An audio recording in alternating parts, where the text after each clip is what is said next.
So, ay, i-challenge na ko si mama kay gitry naman ako ang iyahang spelling comprehension. So, karon testingan nato ang iyahang reading comprehension. Okay, so testingan nato ang reading comprehension ni Mother. Ready ka na, ma? Ready na. Sige.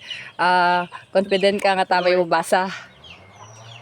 Confident ka tawa ibabasa karon. Kay mali man ang imong spelling tong niagi. Karon confident ka nga tama ibabasa. Oo, tama. Sige, sige. O kani ang una. Sige kani. Unsay pagbasa na? Table. Ha? Table. Table. Okay, tama. Okay.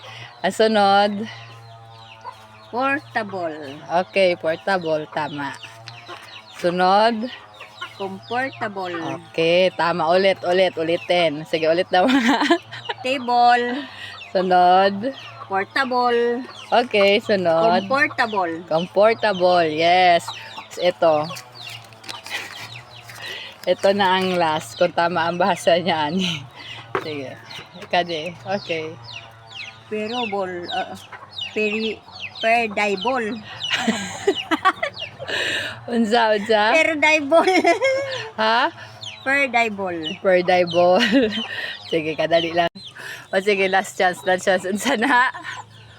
Perdibble. Perdibble. Perdibble. Ha? Perdibble. Perdibble. Per. Perdibble. Confident ka. Bible. Perdibble.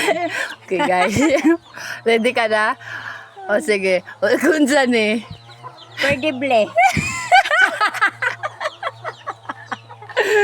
Perdibble. Okay, mali na po siya. Bagsak na po ng reading comprehension.